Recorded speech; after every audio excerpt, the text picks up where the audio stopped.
J'ironisais tout à l'heure sur André Barbeau, qui publie en 55 Défense et illustration de l'astrologie, et qui ne prévoit pas ce qui va se passer l'année suivante, mais qui prévoit ce qui va se passer 36 ans plus tard.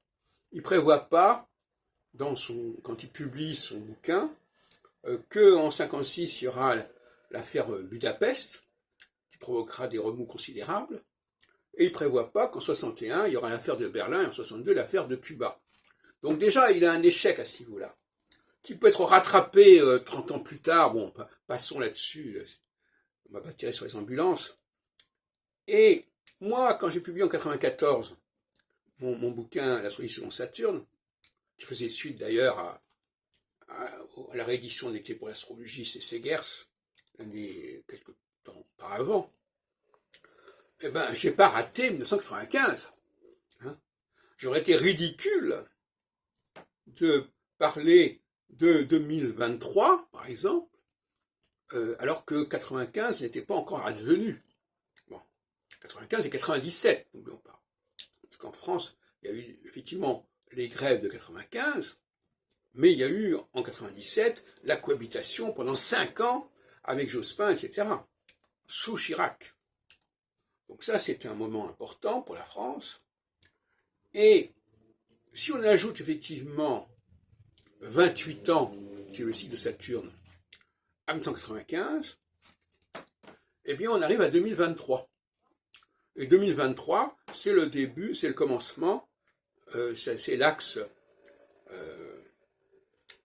Poisson-Vierge, qui marque le passage à la phase équinoxiale dans ma nouvelle présentation des choses, c'est-à-dire dans quelques mois. Et n'oublions pas que 1995, c'est aussi, il faut le rapprocher de 1968. Hein. 68 aussi, c'est du même ordre. Hein.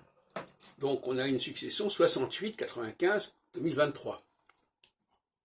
Pour monter plus haut, je vais montrer dans l'astrologie selon Saturne. Je rappelle que j'ai montré ça, avec des images d'ailleurs assez parlantes à ce niveau-là. Bon. Et donc, nous sommes à la veille d'un moment important, et quand on regarde les travaux d'Yves Lenoble, on s'aperçoit que pour lui, la prochaine échéance majeure, c'est 2025, avec la conjonction Saturne-Neptune, parce qu'il reste à cette idée de Saturne-Neptune. Pourquoi Saturne-Neptune en 2025? Parce que 36 ans après 1989, il y a 2025. Donc un nouveau cycle Saturne-Neptune. Comme si, entre 1989 et 2025, il ne s'était rien passé. Alors, il s'est passé d'abord 1995 déjà, et puis il s'est passé énormément de choses qui sont importantes, comme le Brexit de 2016, etc., etc.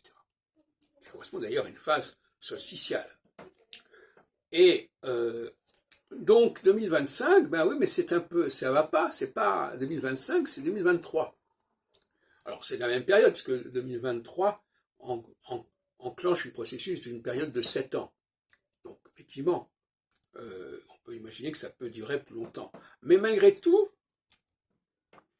le moment du passage de Saturne sur l'axe Gémeaux-Sagittaire, quand on rentre en phase solsticiale, et Poisson-Vierge, quand on rentre dans la phase équinoxiale, est absolument déterminant.